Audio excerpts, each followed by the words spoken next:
இன்னைக்குப்பா வேகமாக உடல் எடை குறைப்பதற்கு வெயிட் லாஸ் தோசை செஞ்சு காட்டுறேன்ப்பா. இந்த தோசை ஓட்ஸை வச்சு தான்ப்பா செஞ்சுருக்கேன். ஓட்ஸும் வெயிட் லாஸுக்கு ரொம்ப ஹெல்ப் பண்ணும்ப்பா. வாங்க எப்படி செய்யலான்னு பார்ப்போம்.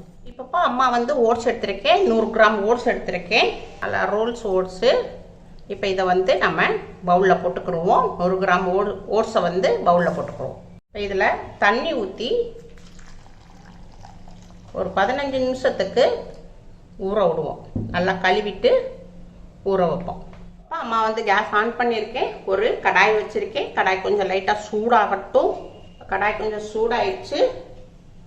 அப்போ அம்மா வந்து 1 கப்பு ஓட்ஸ் எடுத்திருந்தேன். அதில் வந்து 1/4 கப்பு நம்ம உளுந்து எடுத்துக்கிடுவோம். 100 கிராமு ஓட்ஸ் எடுத்திருக்கேன். அதில் 25 கிராம் வந்து நம்ம உளுந்து எடுத்துக்கிடணும். இதை நல்லா கொஞ்சம் பொன்னிறமாக லைட்டாக வறுத்துக்கணும். ரொம்ப வறுக்கக்கூடாது. ப்ரௌன் கலர் வர அளவுக்கு வறுக்கக்கூடாது. லைட்டாக அந்த உளுந்து உடைய லைட்டாக பச்சை வடை போகிற அளவுக்கு லைட்டாக வறுத்துக்கணும். உளுந்தை வந்து லைட்டாக நம்ம வறுத்துக்கிட்டோம். கேஸ் ஆஃப் பண்ணிடுவோம். இதை வந்து பவுலில் போட்டுக்கிடுவோம். நல்லா ஆறட்டும். ஆறினவுடனே உங்களுக்கு செஞ்சு காட்டுறேன். உளுந்து வந்து நல்லா ஆறிடுச்சு. இதை வந்து மிக்சியில் போட்டுக்கிடுவோம்.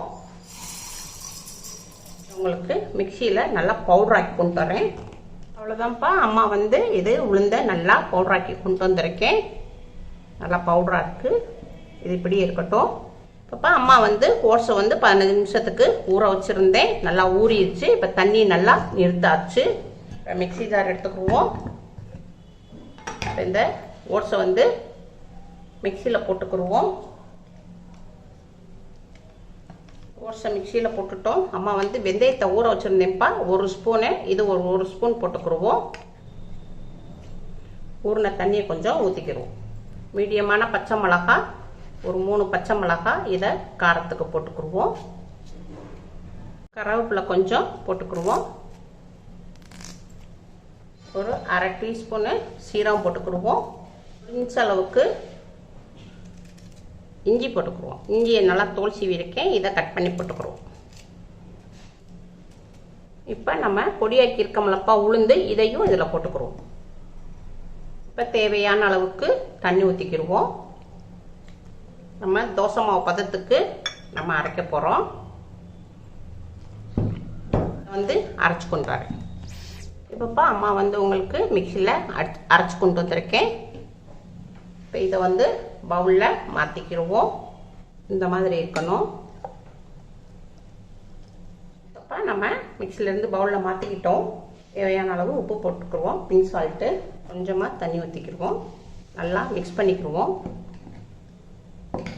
தோசைக்கு தொட்டு சாப்பிட்றதுக்குப்பா ஒரு சட்னி செஞ்சுருவோம். இப்போ அம்மா கேஸ் ஆன் பண்ணியிருக்கேன். கடாய் வச்சுருக்கேன். கடாய் கொஞ்சம் சூடாயிருச்சு. இப்போ வந்து ஒரு 4 மிளகாய் வத்தல் போட்டுக்கிடுவோம். 1 ஸ்பூனு கடலைப்பருப்பு போட்டுக்கிடுவோம்.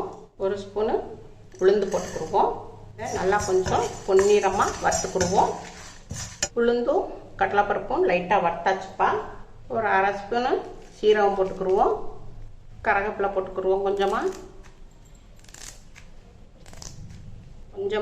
இஞ்சி போட்டுக்கிடுவோம். இஞ்சி ஒரு தோலை சீவிட்டு 1 இன்ச் அளவுக்கு இஞ்சி சேர்த்துக்கிடுவோம். இதையும் நல்லா வறுத்துக்கிடுவோம். 2 ஸ்பூனு தேங்காய் பூ போட்டுக்குவோம். இப்போ இதை எல்லாத்தையும் நல்லா வறுத்துக்கிடுவோம். சின்ன வெங்காயம்ப்பா ஒரு 5-6 பீஸ் போட்டுக்கிடுவோம். இதையும் இதில் நல்லா வதக்கிக்கிடுவோம். இப்போ நல்லா வதக்கியாச்சுப்பா. கேஸ் ஆஃப் பண்ணிடுவோம். இப்போ இதை வந்து பிளேட்டில் கொட்டிக்குவோம். இப்போப்பா அம்மா வந்து மிக்சி ஜார் எடுத்திருக்கேன். தக்காளி ஒரு பொடிசாக ஒரு 5 பீஸ் எடுத்திருக்கேன். இதை வந்து மிக்சி ஜாரில் நம்ம வெட்டி போட்டுக்கிடுவோம். இப்போப்பா கட் பண்ணி போட்டாச்சு. இதை வந்து மிக்சியில் அரைச்சி கொண்டு வரேன். நம்ம ஏற்கனவே சட்னிக்கு அரைச்சி வச்சுருந்தோம் இல்லையா, இதை இந்த சின்ன மிக்சியில் போட்டுக்கிடுவோம். இதை உங்களுக்கு மூடி போட்டு கொஞ்சம் தண்ணி ஊற்றி நல்லா அரைச்சி கொண்டு வரேன். இப்போ நம்ம வதக்கி வச்சுருந்ததை நம்ம அரைச்சி கொண்டு வந்தாச்சு. இப்போ நம்ம தக்காளியையும் அடித்து கொண்டு வந்தாச்சு. இது இப்படியே இருக்கட்டும். இப்போ நம்ம கேஸ் பக்கம் போயிடுவோம். கேஸ் ஆன் பண்ணியிருக்கேன். ஒரு கடாய் வச்சுருக்கேன். கடாய் கொஞ்சம் சூடாகட்டும். கடாய் கொஞ்சம் சூடாயிருச்சு. நல்லெண்ணெய் ஒரு ஸ்பூன் ஊற்றிக்கிடுவோம். கொஞ்சமாக பெருங்காயப்பொடி போட்டுக்கிடுவோம். அம்மா ஒரு தக்காளி, மீடியமான தக்காளி ஒரு பொடிசா நறுக்கி வச்சுருக்கேன். இதை இதில் போட்டுக்குருவோம். நல்லா வதக்கிடுவோம். இப்போ நம்ம அரைச்சி வச்சுருந்த இதில் கொட்டிடுவோம். நல்லா வதக்கிடுவோம். எல்லாத்தையும் மிக்ஸ் பண்ணிடுவோம்ப்பா. இது வந்து காஷ்மீர் மிளகாப்பா. இது நல்லா நிறம் கொடுக்கும், ஆனால் உரைக்காது. ஒரு அரை ஸ்பூன் போட்டுக்குருவோம். தேவையான அளவுக்கு உப்பு போட்டுக்குருவோம். கொஞ்சமாக தண்ணி ஊற்றி நல்லா மிக்ஸ் பண்ணிக்கிடுவோம். இப்போ நம்ம அரைச்சி வச்சுருந்த தக்காளியோடைய ஜூஸை இதில் கொட்டிடுவோம். எல்லாத்தையும் நல்லா மிக்ஸ் பண்ணிக்கிடுவோம். எல்லாத்தையும் நம்ம மிக்ஸ் பண்ணிக்கிட்டோம்.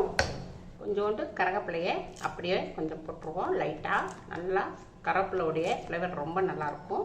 இது வந்து வெல்லம்ப்பா. கொஞ்சமாக போட்டுக்கிடுவோம். நல்லா கொஞ்சம் சாப்பிட நல்லா டேஸ்ட்டாக இருக்கும். கொஞ்சம் வெல்லம் போட்டுக்கிடுவோம். நம்ம வெல்லம் போட்டுக்கோம் இல்லையா, அது நல்லா மெல்ட் ஆகட்டும்.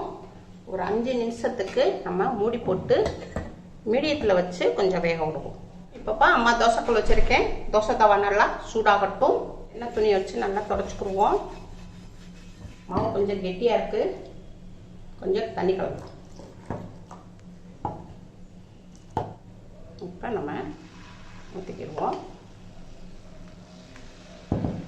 எவ்வளவு பரப்ப முடியுமோ அவ்வளோ பரப்பிக்கிறோம்.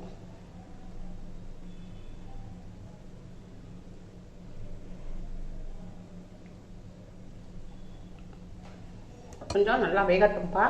ஒரு 1/4 டீஸ்பூனு நல்லெண்ணெய் விட்டுக்குருவோம். ஒரு 2 நிமிஷத்துக்கு நல்லா வேகட்டும். இப்போ மேலே ஃபுல்லாக நல்லா வெந்துருச்சு.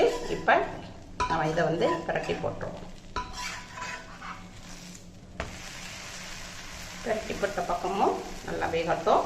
1 நிமிஷத்துக்கு பிரட்டி போட்ட பக்கம் வேகட்டும். வெந்துருச்சு. இப்போ நம்ம எடுத்து பிளேட்டில் மாற்றிடுவோம். அவ்வளோதான்ப்பா, weight loss dosa, instant dosa ready ஆயிடுச்சு. 5 நிமிஷம் ஆயிடுச்சு. இப்போ வந்து நம்ம வந்து அடுப்பை மீடியத்தில் வச்சு வேக விட்டுருக்கோம். நல்லா ஒரு மணம்பா சட்னி. அவ்வளோதான், கேஸ் ஆஃப் பண்ணிடுவோம். இப்போ பவுலில் மாற்றிக்கிடுவோம். அவ்வளோதான்ப்பா, இன்ஸ்டன்ட்டு தோசை ரெடி ஆயிடுச்சு. நம்ம வந்து உடனே இதை செஞ்சு சாப்பிட்டுக்கலாம். நம்ம வந்து நைட்டு வந்து ஊற வைக்கணும்னு அவசியம் இல்லை. உளுந்து மாவெல்லாம் ஊற வச்சு அதை வந்து நைட்டு ஊற வச்சு காலையில் சாப்பிடுவோம். இது வந்து திடீர் எமர்ஜென்சிக்கு திடீர்னு நம்ம இந்த இதை வந்து எமர்ஜென்சிக்கு இதாக்குனா ரொம்ப சாஃப்டாக தான் இருக்குது. ரொம்ப நல்லா இருக்குங்க. பாருங்கள் எவ்வளோ பத்தலாவா நல்லா சாஃப்டாக இருக்குது. இது வந்து நம்ம வந்து பிரேக்ஃபாஸ்ட்டுக்கும் எடுத்துக்கலாம், டின்னருக்கும் எடுத்துக்கலாம். ஓட்ஸ் வந்து நம்ம உடம்ப நல்லா வெயிட்டை குறைக்கக்கூடியது. நம்ம வந்து இந்த மாதிரி நம்ம வாரத்துக்கு 3 நாள் இப்படி ஒரு நாள் விட்டு ஒரு நாள் நம்ம சாப்பிட்டோம்னா நம்ம உடம்புல உள்ள வெயிட் நல்லா குறையும். கெட்ட கொழுப்புகளும் நல்லா நம்மளுக்கு கரைக்கக்கூடியது இந்த ஓட்ஸ். டயட்டில் இருக்கிறவங்க, வெயிட் லாஸில் இருக்கிறவங்க, சுகர் பேஷண்ட்டு எல்லாருமே சாப்பிட்லாம்ப்பா. எதையுமே நீங்கள் வந்து அளவோடு சாப்பிடணும். அளவோடு சாப்பிட்டா தான் நம்ம உடம்புல உள்ள வெயிட் நல்லா குறையும். இல்லை அதிகமாக சாப்பிட்டா நம்மளுக்கு வெயிட் போட தான் செய்யும். நல்லா சாஃப்டாக இருக்குது ரொம்ப. இந்த தோசைக்கு இந்த சட்னி வந்து ரொம்ப அட்டகாசமாக இருக்கும். அவ்வளோதான்ப்பா, உங்கள் வீட்டில் செஞ்சு பாருங்கள். அம்மாக்கு லைக் பண்ணுங்கள், ஷேர் பண்ணுங்கள், சப்ஸ்கிரைப் பண்ணுங்கள். இந்த